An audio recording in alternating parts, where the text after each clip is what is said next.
Hello friends, welcome in this class in science probiology. जैसा कि हमने गेट एग्ज़ाम से रिलेटेड चीज़ें शुरू करी है, अभी तक मैंने टिफ़र से रिलेटेड कुछ चीज़ें डिस्कस करी थी और अब हम गेट को ध्यान में रखते हुए आप सभी के लिए कुछ इम्पोर्टेंट इन्फॉर्मेशंस लाए हैं और कुछ हम आपके लिए आपके यूज़ में आने वाली चीज़ को लेके आए हैं।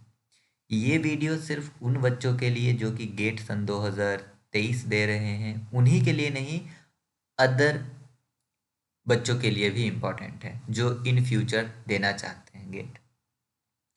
सबसे पहली बात, आप कोचिंग कर रहे हैं और आप उससे गेट निकाल लेंगे, that is good for you. But if you do not have a money, then if you want to qualify the gate without coaching, then this is a most important video for you. सबसे पहली बात, हम gate Excel की बात करेंगे और gate Excel जो है आपका लाइफ साइंस है। क्यों देना है लाइफ साइंस का? गेट से आपका IISc में एडमिशन होता है। सबसे पहली बात, गेट स्कोर आइजर में वैलिड है, गेट स्कोर JNCSAR में वैलिड है, गेट स्कोर से NCBS भी एडमिशन देता है। मतलब अगर लाइफ साइंस में आपके पास गेट स्कोर है तो आपके लिए बहुत सारे विंडोज़ खुल जाएंगे। गेट स्कोर चाहे IISc हो या आइजर नाइजर, ये जितने भी हैं, इन सब में गेट स्कोर का जो गेट स्कोर है वो वैलिड होता है, वो मायने रखता है। मतलब आपका गेट स्कोर मोर देन 600 होना चाहिए। मोर देन 600 का मतलब है कि आपका रैंक अंडर 200 होना चाहिए। और अंडर 200 का मतलब है आपका नंबर 60 से 70 के बीच होना चाहिए। मैं ये इंक्रीज करके बता रहा हूँ, ऐसा नहीं है कि स्ट्रिक्ट इतना ही। 300 के लगभग भी अगर आपका है तो आप 600 तक जा सकते हो। That is totally depend on the number of student and the particular जिस ईयर में आपने पेपर दिया उस ईयर में। दूसरा, गेट स्कोर जो है वो 3 साल तक वैलिड होता है। एलिजिबिलिटी ग्रेजुएशन होती है, ग्रेजुएशन थर्ड ईयर में आप अब दे सकते हो, थर्ड ईयर में हो तो आप दे सकते हो।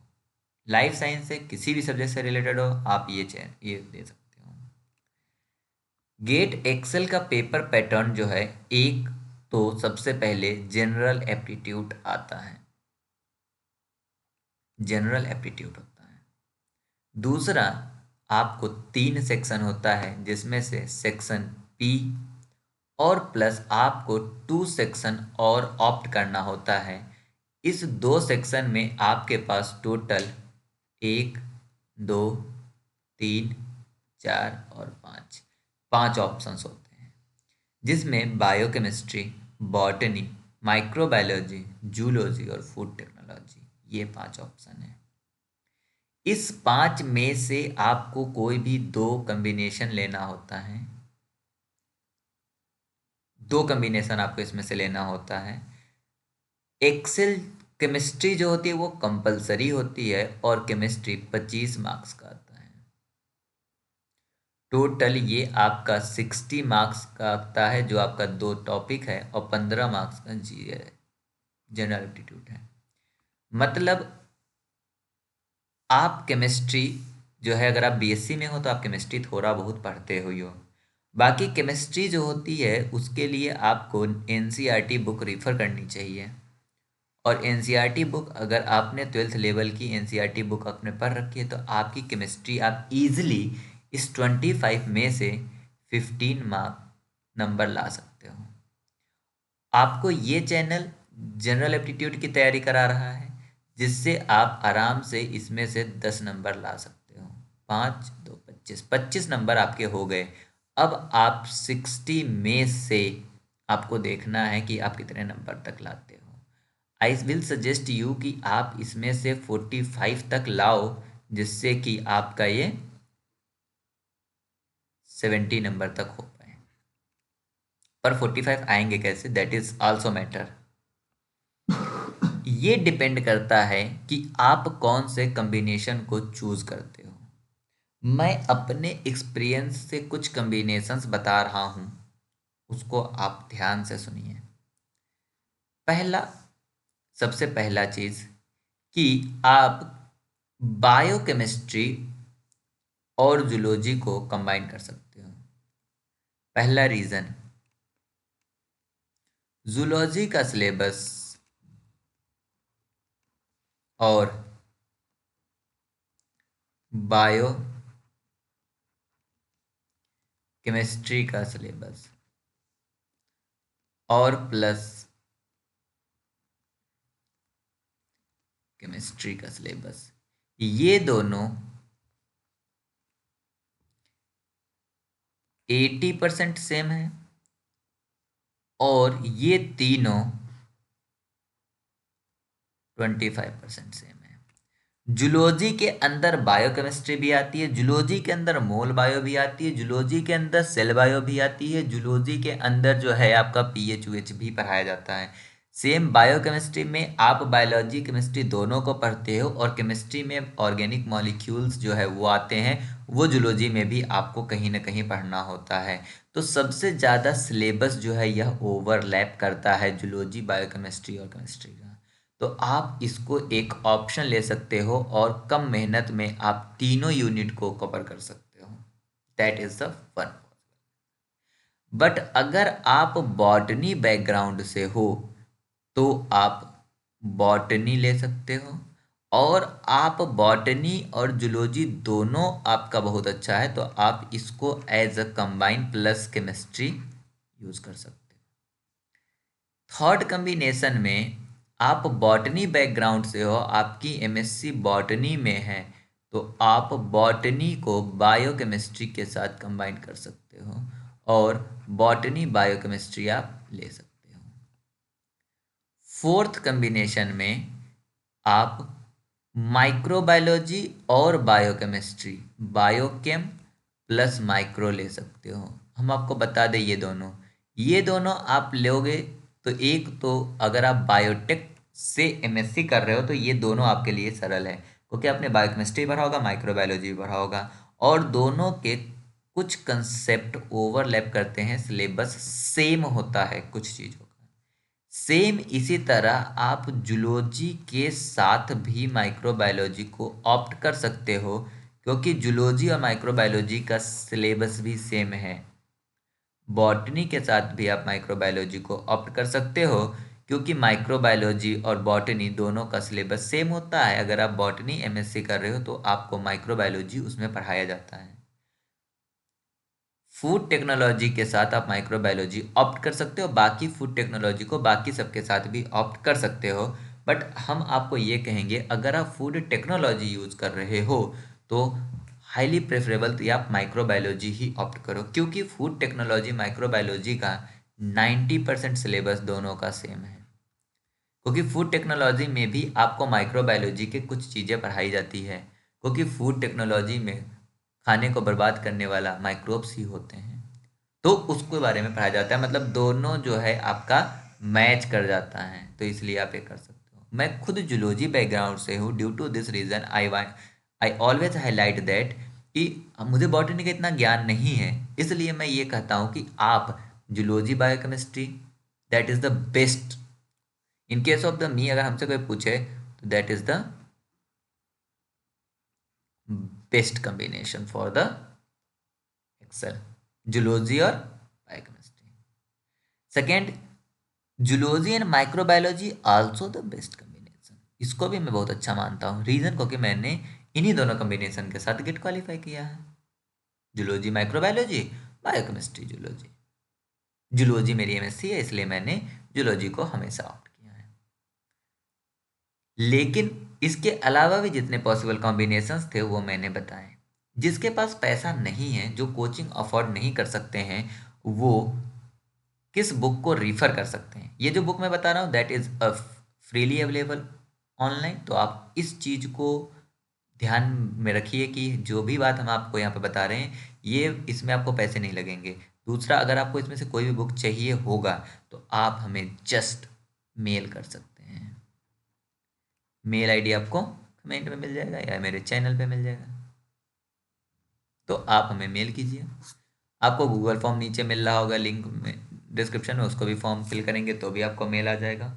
उसमें मैंने नीचे कमेंट का एक दे रखा है, उस कमेंट में आप बताइएगा आपको कौन सी बुक चाहिए, उस बुक का मैं आपको लिंक दे दूंगा ड्राइव का, तो वो बुक भी आपको मिल जाएगी। तो आपको बुक के लिए भी दो ढूंढने की जरूरत नहीं है। जो जितनी भी बुक्स मैं यहाँ पे प्रीफर करूँगा दैट आर अवेलेबल, वो मेरे पास है, उसको मैं आपको दे दूंगा। बस आपको थोड़ा सा मेहनत करना है, पढ़ना है। यहाँ पे मैंने कुछ बुक्स दे रखे हैं, उसको आप प्रीफर करके आप पढ़ सकते हो। देखिए, दो तरीका है। एक कि आप नोट्स पढ़ो। नोट्स पढ़ने का मतलब है जो नोट्स बाजार में अवेलेबल है, मार्केट में जो अवेलेबल है, उस नोट्स की मैं बात कर रहा हूँ। जो आपको बेस्ट बुक बाजार में मिल रही है उसे मैं नोट्स मानता हूँ। जो बाजार में बुक अवेलेबल है they only concise the knowledge, मतलब comprise the knowledge related to the theory, जो पेपर में शब्द दिए हुए हैं। बट उसको विजुलाइज करने के लिए आपको कोई ना कोई बुक पढ़ना ही पड़ेगा। ये मैं मानता हूँ कि अगर आपको कोई भी कंसेप्ट विजुलाइज करना है, आपके दिमाग में कंसेप्ट आना चाहिए, तो आपके पास एक स्टैंडर्ड बुक तो पढ़ा होना चाहिए। मैं हमेशा प्रीफर करता हूँ कि हर एक बायोलॉजी स्टूडेंट को, चाहे वो जूलॉजी का हो या बॉटनी का हो, अगर लाइफ साइंस का है तो उसे कैम्पबेल बायोलॉजी की बुक पढ़ना चाहिए, हमेशा पढ़ना चाहिए। एक बायोलॉजी स्टूडेंट को ग्रेजुएशन में इंटर होते ही कैम्पबेल की बुक पढ़नी चाहिए, क्योंकि ये पूरी बायोलॉजी को एक बुक में दे रखा है। इस बुक को पढ़ने के बाद आपको सारे टर्म पता चल जाएंगे कि बायोलॉजी में कितने टर्म दिए हैं, कितने हैं, उसका मतलब क्या है। जितना ज़्यादा आपको टर्म याद होगा, जितना ज़्यादा आप टर्म समझते होंगे, उतना ही ज़्यादा आप कंसेप्ट को एक दूसरे के साथ कनेक्ट कर सकते हैं। सेम इसी तरह जब आपकी बायोलॉजी हो जाए तो then you will move to the next step. Biology दो भागों में बढ़ती है, एक जूलॉजी और दूसरा बोटेनी। ये वाला एरिया में मैं हूं नहीं, इसलिए मैं कोई भी हवा की बातें नहीं करूंगा कि बॉटनी में आप ये पढ़ लो वो पढ़ लो। इसे तेज एक नाम की कोई बुक है फिजियोलॉजी की, मुझे नहीं पता, because I not belongs to the. मेरी पूरी स्टडी जो है जूलॉजी में हुई है। सरप्राइजिंगली जो है, मैंने जूलॉजी ऑनर्स करा है, तो वहाँ भी मुझे बॉटनी नहीं पढ़ना पड़ा था। एमएससी भी मेरी जूलॉजी में है और पीएचडी हार्डकोर इवोल्यूशनरी बायोलॉजी के लिए मैंने ऑप्ट किया है, पीएचडी में करने जा रहा हूँ। तो मेरा स्टडी जूलॉजी में है, तो हम आपको इसी पॉइंट पे बताएंगे। इवोल्यूशनरी में भी मेरा मॉलिक्यूलर इवोल्यूशन है, मतलब biochemistry and mole bio, this type of the things will use. ठीक है, वो बात की बात है। तो मैं इस वाले एरिया की बात करता हूँ। तो आप जूलॉजी बायोलॉजी की बुक जब पढ़ोगे तो आपको ये पता चल जाएगा कि अच्छा दुनिया में कितनी, मतलब कितने टर्म्स बायोलॉजी में यूज होते हैं। That is the good book Campbell. Campbell को आप फॉलो करो और आप इसे पढ़ो। मैंने जितने बच्चों को अभी तक ये बात बोली है कि आप कैम्पबेल पढ़िए नोट्स रटने की बजाय, आप बहुत अच्छे फील करेंगे, आपके नॉलेज में बहुत इन्हांसमेंट होगा। They always give me a positive feedback, yes sir आपने सही कहा था। तो आप भी मेरा बात मान के एक बार कैम्पबेल पढ़ के देखिए। बुक नहीं है, लिंक से आप ले सकते हैं, मैं आपको दे दूंगा। अगला टारगेट है आप एक कोई बुक जूलॉजी की पढ़िए जिसमें वो जूलॉजी के बारे में बात करें, मतलब एनिमल के पॉइंट ऑफ व्यू से बात करें। तो एक हिकमैन की बुक है, integrated principle of zoology, that is the Hickman, written by Hickman. इस बुक को पढ़िए। चूंकि आप जूलॉजी और बायोकेमिस्ट्री को अगर टारगेट करते हो तो अब आपको एक बायोकेमिस्ट्री का नॉलेज होना चाहिए। जब आप दो ये बुक पढ़ लोगे, कैम्पबेल और हिकमैन, तो आपको मैक्सिमम बायोकेमिस्ट्री जो कि किसी कंपटीशन लेवल पे बेसिक बायोकेमिस्ट्री जो है आपका इसी से ऊपर से कवर हो जाएगा, इन दोनों से। 1 महीने का टाइम है तो आप कैम्पबेल आराम से 1 महीने में पढ़ सकते हो, मैं आपको बता दूं। लेकिन इन फ्यूचर किसी भी एग्जाम की तैयारी करने के लिए आप अगर नोट्स पढ़ते हो तो आपका समय ज़्यादा लगता है। आपको ये लगता है कि नोट्स पढ़ के आप जल्दी निकाल लेते हो, that is a wrong thing. अगर आप नोट्स पढ़ते हो तो आपको याद करना पड़ता है और याद से कन्फ्यूज़न ज़्यादा होता है। इससे अच्छा अगर आप किसी बुक पे टाइम दोगे तो बुक पे एक ही बार आपको टाइम देना होगा, उसके बाद कोई भी एग्ज़ाम आपका नहीं रुकेगा, सारे एग्ज़ाम क्लियर होते चले जाएंगे। मेरा मंत्र भी यही है। मैंने एमएससी रहते हुए नेट जीआरएफ क्वालिफाई कर रखा है। एमएससी रहते हुए मैंने नेट निकाला है। एमएससी रहते हुए मैंने डीवीटी निकाला है। और मेरा नंबर भी कुछ इतना ख़राब नहीं है, 82% नंबर एमएससी में भी है, तो मतलब एमएससी भी मैंने पढ़ा तो है। क्यों? क्योंकि मैंने किसी नोट्स के पीछे नहीं भागा, मैं बुक के पीछे भागता हूँ। मुझे बुक पसंद है पढ़ना। टाइम दो, अच्छी जगह दो, जो आपको रटना नहीं, दिमाग में एक पिक्चर बनाए। तो आप बायोकेमिस्ट्री पढ़ सकते हो, वाइट एंड वाइट एंड लेनिन्जर, दोनों में से जो बुक आपको अच्छी लगी एक बार इस बुक को जरूर पढ़ना चाहिए अगर आपको बायोकेमिस्ट्री में कुछ करना है तो। अगर आप जूलॉजी और बायोकेमिस्ट्री लेते हो तो that is the if sufficient for your knowledge. I think I prefer that कि लेनिन्जर पढ़ना, बिकॉज वाइट एंड वाइट की लैंग्वेज थोड़ी डिफिकल्ट है। मैंने वाइट एंड वाइट पढ़ी है, मैं पहले बता दूँ। मैंने दोनों पढ़ी है वैसे, लेकिन वाइट एंड वाइट मैंने 2 बार पढ़ी है। थर्ड थिंग इज माइक्रोबायोलॉजी की बुक। माइक्रोबायोलॉजी की बुक जो है आपकी, 3 बुक बहुत ही ज़्यादा प्रचलित है। एक प्रिस्कॉट, अगर आपने कैम्पबेल की बुक पढ़ी है तो प्रिस्कॉट की बुक पढ़ोगे, मज़ा आ जाएगा, बुक छोड़ोगे नहीं। मैंने ये बुक प्रेफर करी एक को, वो उसने पूरा बुक पढ़ डाला। वो बोली, रिस्पॉन्स में दिया कि sir I am just fan of that book, because इन्होंने इतने अच्छे से स्टोरी रूप में बताया ना कि बहुत मज़ा आया मुझे पढ़ के। तो then I also follow that कि तुम आप भी इस बुक को पढ़ो, प्रिस्कॉट प्रिंसिपल ऑफ माइक्रोबायोलॉजी। नहीं तो foundation of microbiology Talaro and Chase की बुक है। इसके अलावा Brock the microorganism book है। 3 बुक माइक्रोबायोलॉजी की जिसमें से आप कोई एक फॉलो कर सकते हो। बट इन तीनों बुक को पढ़ने से पहले मैं आपसे क्या कहूँगा, कैम्पबेल बायोलॉजी की बुक पढ़िए। स्टेप बाय स्टेप पहले आप बायोलॉजी को समझिए, ओवरऑल पढ़िए। इसके जस्ट बाद अगर आप जूलॉजी बैकग्राउंड से है तो जूलॉजी को समझिए, अगर आप बॉटनी बैकग्राउंड से है तो बॉटनी की कोई बुक पढ़िए। जूलॉजी के बाद अब आपको स्पेशलाइज्ड होना है तो कोई बायोकेमिस्ट्री की बुक पढ़िए, अगर आपको बायोकेमिस्ट्री अच्छी लगती है तो। नहीं तो आप माइक्रोबायोलॉजी पढ़िए। चाहे आप इसमें से कोई भी कम्बिनेशन बनाइए और गेट एग्ज़ाम बहुत ही अच्छे नंबर से क्वालिफाई कीजिए। अगर आपको वीडियो अच्छा लगा है तो वीडियो को लाइक कीजिए। अभी तक आप रुके हो तो अच्छा ही लगा होगा, सिंपल सी बात है। लाइक कर दो यार, अपने दोस्तों से शेयर करो। कोई भी बुक आपको चाहिए जस्ट कमेंट में, I will give you book. Book मैं आपको दूंगा, मैं नोट्स आपको नहीं दूंगा, मैं बुक दूंगा आपको सीधे सीधे। जनरल एप्टीट्यूड की तैयारी आपको कहाँ से करनी है? जनरल एप्टीट्यूड की तैयारी इसी चैनल पे मैं ही करा रहा हूँ, तो इसके लिए कहीं आपको जाने की जरूरत नहीं है। मैं इसका वादा करता हूँ कि जितना मैं वीडियो आपको जनरल एप्टीट्यूड दे रहा हूँ उसको अगर ध्यान से भी देखते हैं आप तो भी आपके कंसेप्ट क्लियर हो जाएंगे। आप 15 आउट ऑफ 15 नंबर ला सकते हो जनरल एप्टीट्यूड में। ये मैं इसलिए बोल रहा हूँ क्योंकि मुझे जनरल एप्टीट्यूड बहुत अच्छा आता है, नहीं, आई नॉट से दैट कि मुझे अच्छे से आता। मैं आपको तरीका बताऊंगा कि सॉल्व कैसे करना है, बस इतना ही मैं बताऊंगा कि तरीका बताऊंगा कि कैसे करना है। Because I get a 15 out of 15 marks in the general aptitude in case of the GATE, NET and another different different exams. जहाँ भी मैंने जनरल एप्टीट्यूड दिया वहाँ पे मैं फुल मार्क्स लाया, यहाँ तक कि मैंने गेट के जूलॉजी में भी मेरे फुल मार्क्स थे। मेमोरी बेस मुझे क्वेश्चन याद नहीं रहते इसलिए मेरा ये चला गया है। और वो पता ही होगा कि पीएचडी है मेरी, मैंने अपना नाम जो इनरोल कराया आईएएस से। मैं ट्रस्ट कर सकते हो मेरे ऊपर, मैं यही कहना चाह रहा हूँ। चैनल को आप सब्सक्राइब करो, दोस्तों के साथ शेयर करो।